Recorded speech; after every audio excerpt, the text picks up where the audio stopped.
Welcome to 95 news. ప్రతిక్షణం ప్రజాక్షేమం కోసం బులెటిన్ల ముందుగా హెడ్లైన్స్ చూద్దాం. కంటోన్మెంట్ ఎమ్మెల్యే సాయన్న పార్థివ దేహానికి నివాళులర్పించిన మంత్రి వేముల ప్రశాంత్ రెడ్డి. రాజకీయాల్లో వివాదరహితుడిగా నిరాడంబరుడిగా నిలిచిన వ్యక్తి సాయన్నని కితాబు.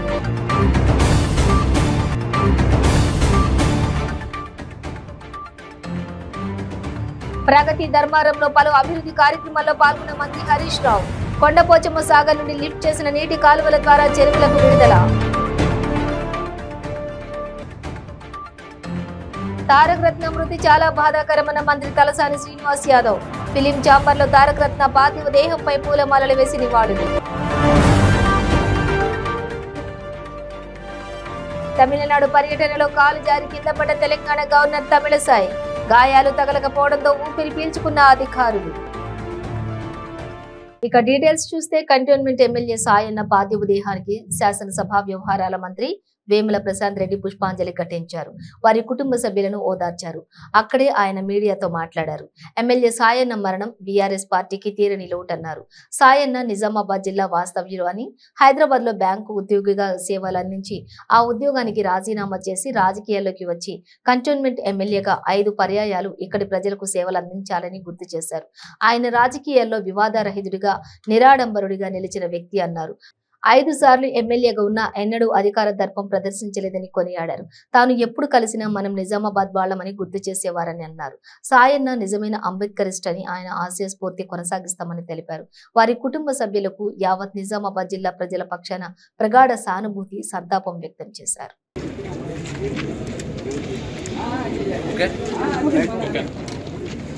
సాయన్న గారి మరణం టీఆర్ఎస్ పార్టీకి తీరని లోటు.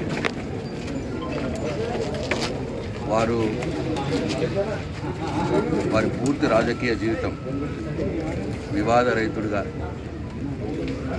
ఉంటూ చాలా మంచి పేరు తెచ్చుకున్న వ్యక్తి ప్రజల్లో. వారు మా సొంత నిజామాబాద్ జిల్లాకు చెందిన వ్యక్తి. తొలినాళ్లలో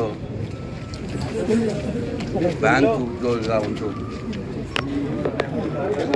ప్రజాసేవ చేయాలన్న ఆలోచనతో ఆ బ్యాంకు ఉద్యోగానికి రాజీనామా చేసి ప్రజా జీవితంలోకి వచ్చిన వ్యక్తి. వికాస్ అయిన అంబేద్కరిస్ట్గా మేము భావిస్తూ ఉంటాం. వారు 5 పర్యాయాలు 5 సార్లు ఎమ్మెల్యేగా ఉన్న 25 సంవత్సరాలుగా ఎమ్మెల్యేగా ఉన్న ఒక రవ్వంతా కూడా గర్వం లేకుండా, ఏనాడు కూడా అధికార దర్పం చూపించకుండా ప్రజల్లోనే కలిసిమెలిసిన జీవనం సాగించిన వ్యక్తి సాయన్న గారు. వారు ఎప్పుడు నన్ను కలిసినా నేను నిజామాబాద్ని అన్నా, మన ఇద్దరు నిజామాబాద్లమే అని చెప్పి కలిసిన ప్రతి సందర్భంలో ఆయన నాకు గుర్తు చేసేవాడు. మరి నిజంగా కూడా వారు లేరు అని అనుకుంటేనే బాధగా అనిపిస్తుంది. వారి కుటుంబానికి నా పక్షాన, మా నిజామాబాద్ జిల్లా ప్రజల పక్షాన ప్రగాఢ సానుభూతిని, సంతాపాన్ని తెలియజేస్తా ఉన్నాను. వారు డెఫినెట్గా వారు లేని లోటుని పూడ్చలేకపోవచ్చు, కానీ తప్పకుండా వారి యొక్క ఆశయాలను ముందుకు కొనసాగించి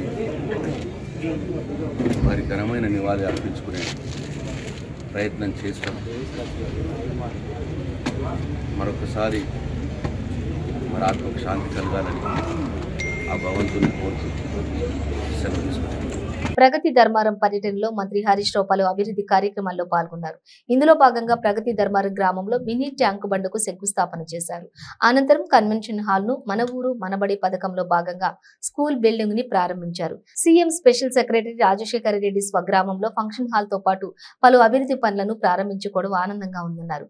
కొండపోచమ్మ సాగర్ నుండి లిఫ్ట్ చేసిన నీటిని కాలువల ద్వారా చెరువులకు విడుదల చేశారు. ఈ కార్యక్రమంలో మెదక్ ఎంపీ కొత్త ప్రభాకర్ రెడ్డి, ఎమ్మెల్సీ పద్మా దేవేందర్ రెడ్డి పాల్గొన్నారు. మధ్యాహ్న భోజనంలో మంచి పెడుతుందా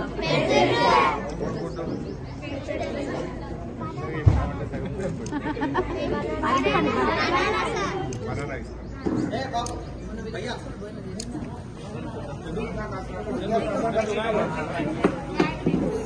అటొక్క బకెట్ ఇటొక్క బకెట్ పెట్టి సైకిల్ ఏమన్నా నీళ్లు తేలే మీరు? సైకిల్ కు బిందెలు కట్టుకొని అక్కజల్లెలు మోసి బోరింగులు కొట్టి బాయిల కాడికెళ్ళి ఎత్తుకొచ్చుకొని ఎంత గోసపడ్డం.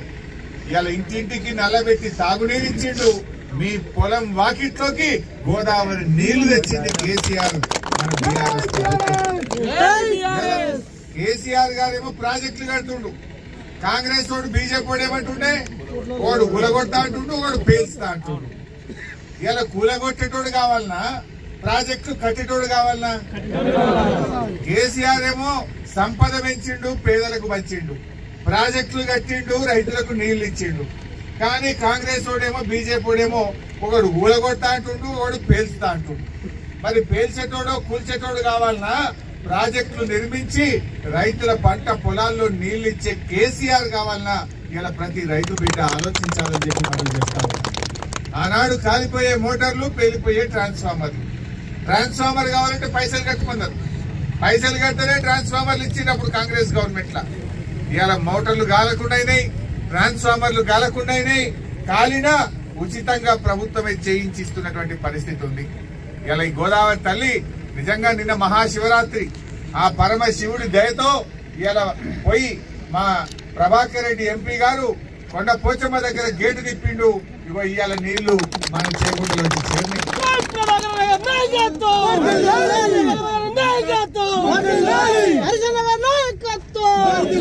బీజేపీ ఏం చేస్తుంది? మొన్న బడ్జెట్ పెట్టిండ్రు ఢిల్లీలో బీజేపీ వాళ్ళు. ఉపాధి హామీకి నిధుల్లో కోత పెట్టిండ్రు, ఎరువుల సబ్సిడీలో కోత పెట్టిండ్రు, మన పంటను కొనుగోలు చేసే మద్దతు ధర ఇచ్చేటువంటి ప్రైస్ స్టెబిలైజేషన్ లో కోత పెట్టిండ్రు. పత్తి కొనడానికి సిసిఐకి 6,000 కోట్లు ఇస్తే ఒకటే పోసి అందరికి దావత్ ఇస్తుండే కాదా? అప్పుడు 10 బోర్లు వేస్తే ఒకటి తలుగుతుండే లాటరీ తలిగినట్టు. ఎందుకంటే 400 ఫీట్లు 500 ఫీట్లు వేస్తే దుబ్బ తప్ప సుక్క నీళ్ళు వెళ్ళకపోవు. యానన్న పడంగా ఏంగా ఒక్కటి తలిగితే అప్ప నాకు ముడించే నీళ్లు పడ్డాయని మేకపోతుంది తెచ్చి చుట్టుపక్కల అందరూ దావత్ ఇచ్చింది కదా? మరి ఇవాళ ఎన్ని బోర్ల నీళ్లు వస్తున్నాయి? ఈ మండు టెండర్ల ఎండాకాలంలో గోదావరి తల్లిని తెచ్చి చేగుంట మండల ప్రజల కాళ్ళు కడుగుతా ఉన్నాం.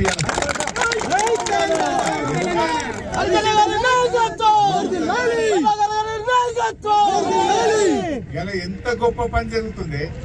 ఇది చరిత్రలో ఎప్పుడైనా కలలోనైనా కన్నమా? ఎందుకంటే కేసీఆర్ సార్ నేను గోదావరి నీళ్లు తెస్తా అంటే మేము బతుకుండగా చూస్తామా? ఏమో అంటుడు కానీ అత్తయ్య అని మాట్లాడలే కాంగ్రెస్ వాళ్ళు. ఈ బీజేపీ వాళ్ళు కారెడ్డం మాట్లాడలే.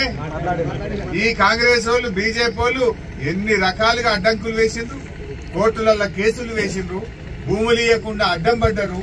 కానీ ఒక నీతి నిజాయితీతో చిత్తశుద్ధితో గట్టిగా మన నాయకుడు కేసీఆర్ ప్రయత్నం చేస్తే ఇలా గోదావరి తల్లి చేగుంట మండలంలో ప్రవేశించిందే. ఎంత అదృష్టం! ఎక్కడ గోదావరి, ఎక్కడ చేగుంట? ఎక్కడో మేడిగడ్డ దగ్గర ఉన్న గోదావరిని 100 కిలోమీటర్ల దూరం తీసుకొచ్చి 1/2 కిలోమీటర్ ఎత్తి 20 తాటి చెట్ల ఎత్తి ఆ నీళ్లని ఇలా చేగుంట మండలంలో పాలించుడంటే ఎంత గొప్ప కళ అని చెప్పి మనం చేస్తాం. ఇది నిజంగా అదృష్టం. కేసీఆర్ ముఖ్యమంత్రి కాకపోతే గోదావరి నీళ్ళు వచ్చినావే? శివులు లేదా? 60 ఏళ్లు కాంగ్రెస్ వాడు తెలుగుదేశం వాడు ఉంటే తాగనీకి నీళ్ళు ఇయ్యలే. తాగనీకి నీళ్ల కోసం చేగుంట మండలంలో మా అక్క చెల్లెళ్ళు 3 కిలోమీటర్ల దూరం బాయిల కాడ బిందెలు పట్టుకొని నీళ్లు తెచ్చి ₹1,00,000 6 కిలోల బియ్యం ఉచితంగా ఇస్తున్నారు. సర్కార్ కావాలి ఉంటే కాన్పు చేసి కేసీఆర్ పిలిపిస్తున్నారు. ఎంత పంట పండినా ఇలా గింజ లేకుండా కేసీఆర్ గారు కొట్టలేరా? పోయిన ఎండాకాలం ఢిల్లీలో ఉండే కేంద్ర ప్రభుత్వం వడ్లు కొనమని చేతులెత్తింది. అయ్యా యాసంగి పంట నూకలైతే అంటే మీ ప్రజలకు నూకలు ముక్కుడు నేర్పండి అని మనను హేళన చేసే విధంగా మాట్లాడింది. అప్పుడేమో పంటని పంటతో తంటా ఉండేది. ఆ కాలంలో కాంగ్రెస్ జమానాలో తెలుగుదేశం జమానాలో కరువు కాలాలు రాక బోర్ల నీళ్లు లేక బాయిలు ఎండిపోయి కరెంటు రాక కాలిపోయే మోటార్లతో పేలిపోయే ట్రాన్స్ఫార్మర్లతో పంటతో తంటా ఉండేది. అంటే అసలు పంట అంటే యాసంగి వేసుకునేదే తక్కువ. ఒక 4 గుంటలు అయితే 2 గుంటలు అయితే 4 పంటలు నోట్ ఎండిపోతుంది. వెనకబడి ఎండకుండా యాసంగిలో కాంగ్రెస్ జమానాలో పంట పండిందే లేదు. అప్పుడు పండని పంటతో తంట అయితే ఇప్పుడు మన కేసీఆర్ గారి హయాంలో పండిన ప్రతి గింజ కూడా ప్రభుత్వం కాంటా పెట్టున్నదా లేదా అని అడుగుతా ఉన్నా. అప్పుడు పండని పంటతో తంట ఉంటే ఇప్పుడు పండిన ప్రతి గింజకు ప్రభుత్వం కాంటా పెట్టి రైతులకు మద్దతు ధర ఇస్తుంది మన బీఆర్ఎస్ ప్రభుత్వం, మన ముఖ్యమంత్రి కేసీఆర్ గారు. మరి అదేవిధంగా ఆనాడు రాష్ట్రంలో ప్రతి ఒక్కరికి చింతనే ఉండేది.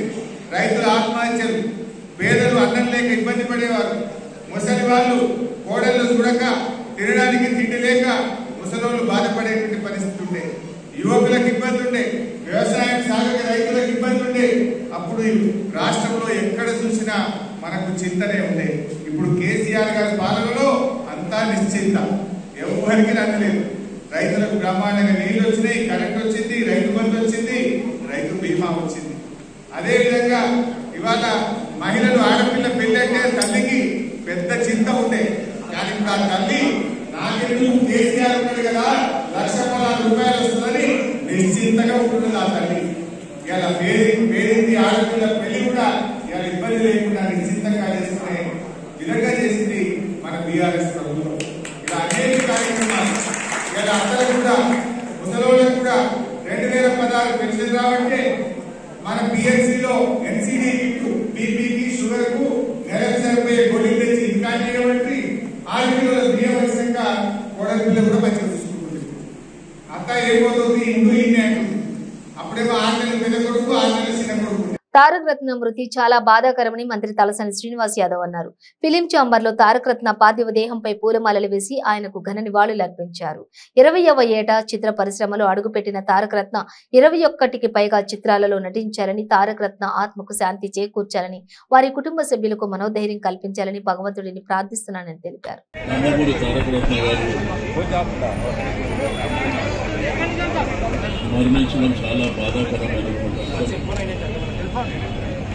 మరి యువకుడు, ఉత్సాహవంతుడు, 40 సంవత్సరాలలో ఏ విధంగా మన మధ్య లేకపోవడం అనేది బాధాకరమైన. తన 20వ సంవత్సరం ఏంటనే చలనచిత్ర పరిశ్రమలో ప్రవేశించి సుమారు 21 చిత్రాలలో నటించడం, తాతగారు నిర్ణయాల కార్యక్రమాలు కానీ అడుగుజాడలో నడుస్తూ సినిమా ఇండస్ట్రీలో అందరితో కలివిడి పెద్ద చిన్న గౌరవించుకుంటారు. ఎప్పుడు చూసినా ఫ్రెండ్లీగా ఉండేటువంటి మన యువకుడు మన మధ్యలో లేకపోవడం అనేది బాధాకరమైనటువంటి అంశం. భగవంతుడు వారికి ఆత్మశాంతి చేకూర్చాలి, వారి కుటుంబ సభ్యులకు మరి ధైర్యాన్ని ఇవ్వాలని చెప్పి ఆ భగవంతుడిని ప్రార్థిస్తూ, ఇంత చిన్న వయసులోనే మరి వారు మనకు దూరం కావడం అనేది చాలా బాధాకరమైనటువంటి అంశం. మరి నందమూరి కుటుంబంలో కూడా విషాద ఛాయలు అలుముకున్నటువంటి సందర్భం కాబట్టి వారందరికీ ఆ భగవంతుడు ధైర్యాన్ని ఇవ్వాలి అని కోరుకుంటున్నాను. తమిళనాడు పర్యటనలో ఉన్న తెలంగాణ గవర్నర్ తమిళసై ఓ కార్యక్రమంలో అదుపు తప్పి కాలు జారి కింద పడిపోయారు. మామల్లపురం సమీపంలోని పత్తిపూల గ్రామంలో నిన్న హైబ్రిడ్ రాకెట్ ప్రయోగ కార్యక్రమం జరిగింది. ఇది మన దేశపు మొట్టమొదటి హైబ్రిడ్ రాకెట్ ప్రయోగం. ఈ కార్యక్రమానికి తమిళసై హాజరయ్యారు. ఈ సందర్భంగా ఆమె ప్రసంగించి నడుస్తుండగా కాలు స్లిప్ అయ్యి కింద పడ్డారు. వెంటనే అప్రమత్తమైన అధికారులు ఆమెను లేపి నిలుచోబెట్టారు. ఈ ఘటనలో ఆమెకు ఏమీ కాకపోవడంతో అందరూ ఊపిరి పీల్చుకున్నారు. దీనిపై ఆమె మాట్లాడుతూ తనకు ఎలాంటి గాయాలు కాకపోయినా తాను కింద పడిపోయినందుకు టీవీలో ఈ వార్త హైలైట్ అవుతుందని సరదాగా వ్యాఖ్యానించారు.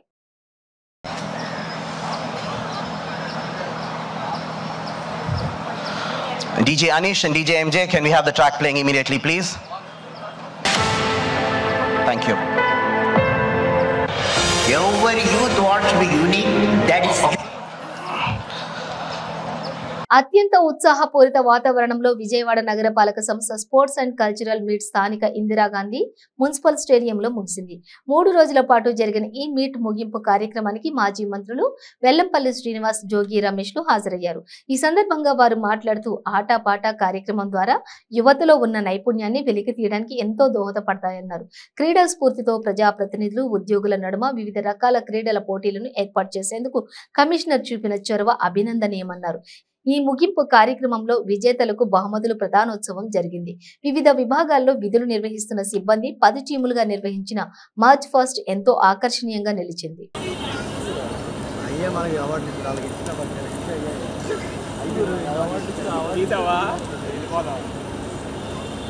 ఈరోజు పోస్టల్ డిపార్ట్మెంట్లో ఇప్పటివరకు కూడా పనిచేస్తూ మురళీకృష్ణ గారు Vijayawada municipal corporation sports meet 2023 की मुख्य अतिथिगा వచ్చేసిన మన honourable minister Ramesh sir, honourable minister for housing. చాలా ఇంపార్టెంట్ డిపార్ట్మెంట్ మీ అందరికీ తెలుసు. అండ్ మీరు చాలా మంది ఆ డిపార్ట్మెంట్లో డెప్యూటేషన్తో ఇప్పుడు హౌసింగ్లో పనిచేస్తున్నారు. ముఖ్య అతిథిగా సార్ వచ్చారు. సార్కి ముందుగా నమస్కారం. ఇంకా మన ఆనరబుల్ ఎమ్మెల్యే సార్ అంటే వెస్ట్ కాన్స్టిట్యుయెన్సీ వెల్లంపల్లి సార్, అలాగే honourable mayor madam Bhagyalakshmi madam, Vijayawada municipal corporation mayor madam, అలాగే honourable deputy mayors Sailaja madam, అలాగే బెల్లం దుర్గా మేడం, అలాగే ఇక్కడ ఉన్న కార్పొరేటర్స్, ముఖ్యంగా కార్పొరేటర్స్, పబ్లిక్ రిప్రజెంటేటివ్స్ అండ్ మన సచివాలయం staff, Vijayawada municipal corporation staff and the media మిత్రులకి అందరికీ నమస్కారం. సార్ ఇది ఒక ఆలోచన యాక్చువల్లీ మన ఆనరబుల్ మేయర్ మేడం నుంచి అప్పుడు కార్తీక్ మాసం ప్రోగ్రామ్ వర్క్ అప్పుడు ఒక ఆలోచన వచ్చింది దట్ మన సచివాలయం ఎంప్లాయీ చాలా గట్టిగా పనిచేస్తున్నారు, చాలా కష్టపడి పనిచేస్తున్నారు. ఏదైతే ఈరోజు విజయవాడ నగరపాలక సంస్థ కూడా గత 3 సంవత్సరాల నుంచి జగనన్న ముఖ్యమంత్రి అయ్యాక అభివృద్ధిలో కానివ్వండి, సంక్షేమంలో కానివ్వండి అనేక విధాలుగా ముందుకు వెళ్తున్నాం. ఏదేమైనా కానీ ఇంత చక్కటి కార్యక్రమం, ఎందుకంటే స్పీచ్లు చెప్పుకుంటూ వెళ్ళిపోతే చాలా కల్చరల్ ప్రోగ్రామ్స్ ఉన్నాయి.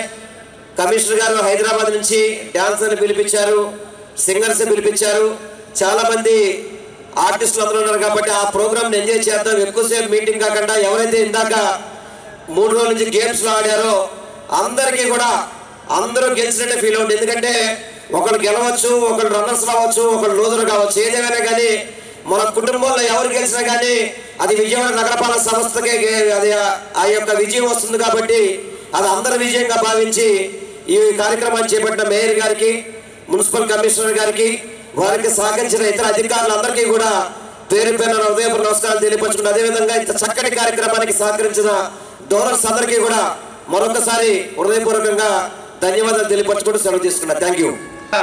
3 రోజుల నుండి అసలు విఎంసి స్పోర్ట్స్ అనేటువంటిది ఎంటైర్ ఆంధ్రప్రదేశ్లోనే ఒక డిస్కసింగ్ టాపిక్. ఎలా జరుగుతుందంటే విఎంసిలో 17th స్టార్ట్ అయినాకే మిగిలిన జీవీఎంసీలో ఇలానే చేస్తే బాగుంటుంది, ఈవెన్ జిహెచ్ఎంసీలో కూడా ఇలా చేస్తే బాగుంటుంది అనేటువంటిది ప్రతి దగ్గర కూడా ఇది ఒక చాలా గొప్పగా డిస్కస్ చేసుకుంటున్నారు. 3 రోజులు కూడా ఇటు ప్రజాప్రతినిధులు, ఇటు అధికారులు, ఆల్ ఫ్యామిలీ మెంబర్స్ అందరూ కూడా ఒక కుటుంబంగా ఇక్కడికి వచ్చి ఈ కార్యక్రమాన్ని పూర్తిగా ఓన్ చేసుకున్నందుకు నిజంగా గొప్ప విషయం. ఎంప్లాయీస్, వారి ఫ్యామిలీ మెంబర్స్కి, ప్రజాప్రతినిధులకు ముఖ్యంగా ప్రతి ఒక్కరు కూడా దీనికి రావడం. ఉదయం క్రికెట్ మ్యాచ్ ఇప్పుడే సార్ చెప్తున్నారు, క్రికెట్ మ్యాచ్ మీరు మిస్ అయ్యారు, చాలా ఇంట్రెస్టింగ్గా జరిగిందని. మేయర్ గారు గెలిచారు అంటే మేయర్ గారు ఏం చేశారంటే ఎవరో ఒక గొప్ప ప్లేయర్ని అంటే అదర్ దాన్ ఒక నలుగురిని ఎవరినో పెట్టేశారు, అది అందుకు గెలిచేశారు. గోదావరి నదిలో ఈతకు వెళ్లిన ఇద్దరు విద్యార్థులు గల్లంతైన విద్యార్థుల ఘటన భద్రాచలంలో చోటు చేసుకుంది. మృతి చెందిన వారు వాసు, అక్బర్ మృతదేహాలను పోలీసులు సహాయ సహకారాలతో వెలికితీశారు.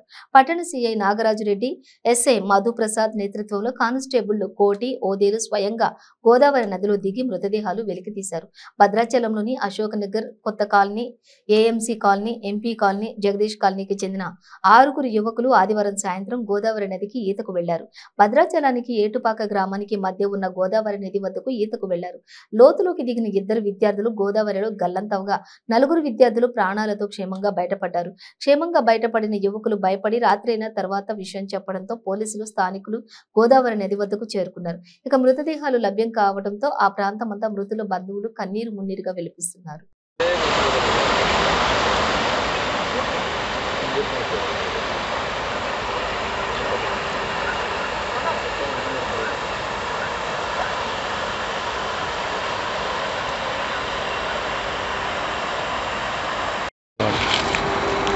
అరే పౌరుడు తెల్లగా ఉన్నాయి.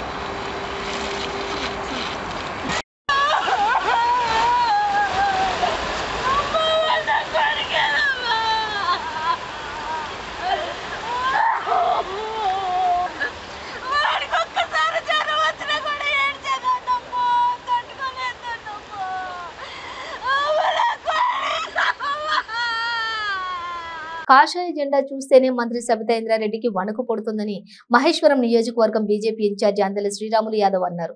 మహేశ్వరం నియోజకవర్గంలో ఛత్రపతి శివాజీ మహారాజ్ జయంతి సందర్భంగా కర్మన్ ఘాట్ నుంచి బడంగ్పేట్ వరకు ర్యాలీ నిర్వహిస్తే మంత్రి అధికారులతో కలిసి అడ్డుకునే ప్రయత్నం చేశారని అందెల శ్రీరాములు యాదవ్ ఆరోపించారు. ర్యాలీ నిర్వహిస్తున్న సమయంలో కరెంటు 3 గంటల పాటు నిలిపేశారని, మంత్రికి కాషాయం అంటేనే ఎందుకు భయమని ఆయన ప్రశ్నించారు. బటేల్ గుట్ట పార్కులో శివాజీ జయంతి సందర్భంగా కాషాయ జెండా ఎగురవేసి అనుమతి లేదంటూ వేలాది మంది పోలీసులను అడ్డుపెట్టి దాడి చేసే ప్రయత్నం చేశారని అన్నారు.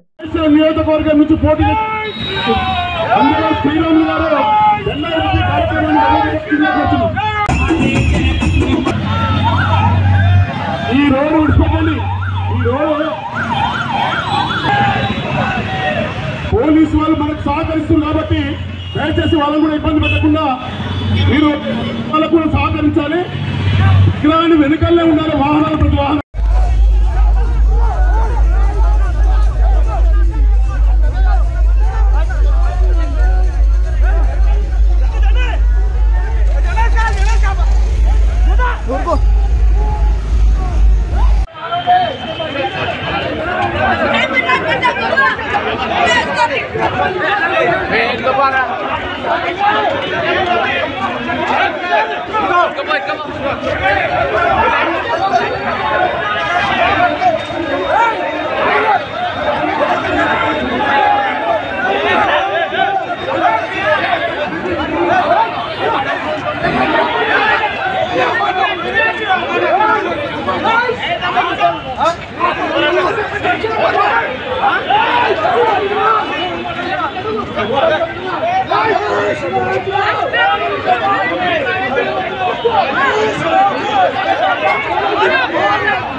ఛత్రపతి శివాజీ జయంతి సందర్భంగా ర్యాలీ తీయడం జరిగింది.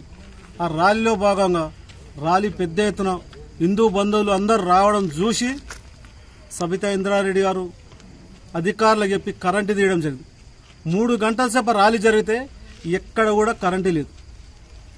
సబితా ఇంద్రారెడ్డి గారు హిందువులంటే ఎందుకు భయం? కాషాయం జెండాను చూస్తే నీకు భయం వస్తుంది. గతంలో కూడా చూడండి, పోయిన సంవత్సరం మీరు నిజంగా శివుని గుడికి పోయినప్పుడు కాషాయం కండువతో కూడా దాన్ని జరిపిన సందర్భం ఉంది. అంటే కాషాయ దళను చూస్తే తట్టుకోలేని సబితా ఇంద్రారెడ్డి గారు ఇవాళ ర్యాలీని చూసి మొత్తం కరెంటు బంద్ చేసిరు. మీరు కరెంటు బంద్ చేయడమే కాకుండా ఇలా బట్టేన్ గుట్ట మీద మేము జెండా ఎగరేస్తామంటే ఆ జెండా ఎగరేసి మీకు వచ్చిన నష్టం ఏంది? ఒక పార్కులో జెండా ఎగరేస్తామంటే నష్టం ఉంది. ఏమైనా మున్సిపల్ ఆఫీసా, అది ఏమైనా ఎంఆర్ ఆఫీసా, ఏమైనా కలెక్టర్ ఆఫీసా, లేకుంటే క్యాంప్ ఆఫీసా? అది పార్కుల్లో ఛత్రపతి శివాజీ గారు చేసిన సేవలను గుర్తించుకొని ఆయన జయంతి సందర్భంగా మనం ఒక జెండా ఎగరేస్తామంటే ఇలా వేలాది మంది పోలీసులను పెట్టి మా కార్యకర్తలను నెట్టేయడము, మా కార్యకర్తలందరినీ దెబ్బలు కొట్టడము ఎంతవరకు న్యాయం అండి? సబితా ఇంద్రారెడ్డి గారు జాగ్రత్త. మీరు కాషాయం జెండాను చూస్తే భయపడుతున్నారు. మీకు కాషాయం అంటే వణుకు పుడుతుంది. ఎందుకు వణుకు పుడుతుందంటే మీరు ఎంఐఎం కోటలో మంత్రిగా అయ్యారు. గతంలో కూడా చెప్పినాం, ఇప్పుడు కూడా చెప్తున్నాం. మీరు సల్లావుద్దీన్ ఓవైసీ ఎంబడి పోయి మంత్రి పదవి తెచ్చుకున్న మాట ఎంతవరకు నిజమో ఇవాళ ఎంఐఎం పార్టీని చూసి కాషాయాన్ని ముందుకు రాకుండా చేయాలని మీరు కుట్రమంతురు. ఈ కుట్రలో మీరు కొట్టుకుపోయే రోజులు దగ్గరనే ఉన్నాయని మీరు జాగ్రత్తగా మీరు పరిపాలించాల్సిన బాధ్యత ఉంది మీ దగ్గర. నిజంగా కూడా హిందూ బంధువులు ఏం చేసినా కానీ జెండా ఎగరేసుకుని స్వేచ్ఛదా. సంగారెడ్డి జిల్లా జహీరాబాద్ పట్టణంలోని శాంతినగర్ లో అనుమానాస్పద స్థితిలో ఓ యువకుడి మృతదేహం లభ్యమైంది. మృతునికి సంగారెడ్డి జిల్లా జహీరాబాద్ మండలం హుతికే గ్రామానికి చెందిన అక్షయ్ రాథోడ్ గా పోలీసులు గుర్తించారు. వీరు గత కొంతకాలంగా ఇక్కడ నివాసం ఉంటున్నారని తెలిపారు. పోలీసులు సంఘటన స్థలంలో దొరికిన సాక్ష్యాలను సేకరించి హత్య కోణంలో దర్యాప్తు చేస్తున్నారు. మృతదేహాన్ని జహీరాబాద్ ప్రభుత్వ ఆసుపత్రికి పోస్టుమార్టం నిమిత్తం తరలించారు.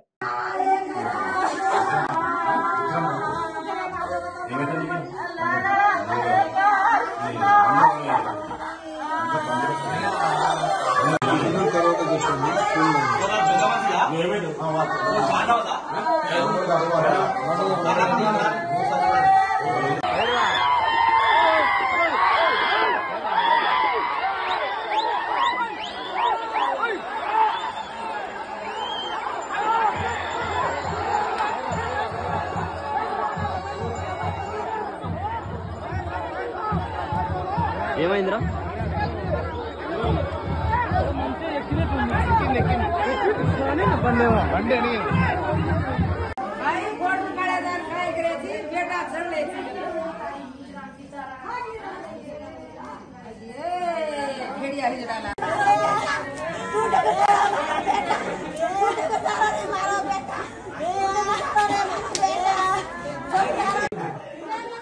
తిరుమలలో మహిళ ఆత్మహత్యకు పాల్పడింది. వరాహస్వామి రెస్ట్ హౌస్ ఎదురుగా ఉన్నటువంటి మరుగుదొడ్డిలో ఈ ఘాతుకానికి పాల్పడింది. మరుగుదొడ్డిలో నిప్పంటించుకుని సజీవ దహనమైంది. మృతురాలిని విజయవాడకు చెందిన సుమతిగా గుర్తించారు. కేసు నమోదు చేసుకున్న పోలీసులు దర్యాప్తు చేస్తున్నారు.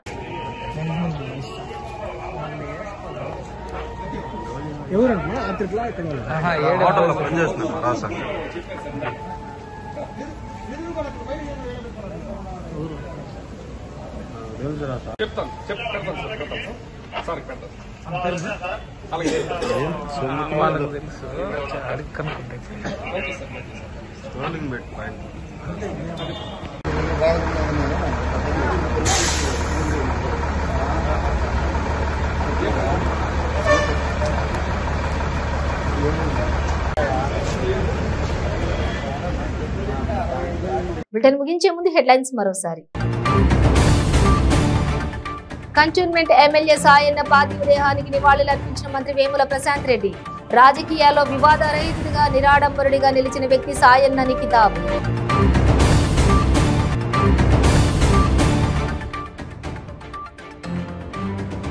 ప్రగతి ధర్మారంలో పలు అభివృద్ధి కార్యక్రమాల్లో పాల్గొన్న మంత్రి హరీష్ రావు. కొండపోచమ్మ సాగర్ నుండి లిఫ్ట్ చేసిన నీటి కాలువల ద్వారా చెరువులకు విడుదల. తారక రత్న మృతి చాలా బాధాకరమన్న మంత్రి తలసాని శ్రీనివాస్ యాదవ్. ఫిలిం చాంబర్లో తారక రత్న పార్థివ దేహంపై పూలమాలలు వేసి నివాళులు. తమిళనాడు పర్యటనలో కాలు జారి కింద పడ్డ తెలంగాణ గవర్నర్ తమిళసాయి. గాయాలు తగలకపోవడంతో ఊపిరి పీల్చుకున్న అధికారులు.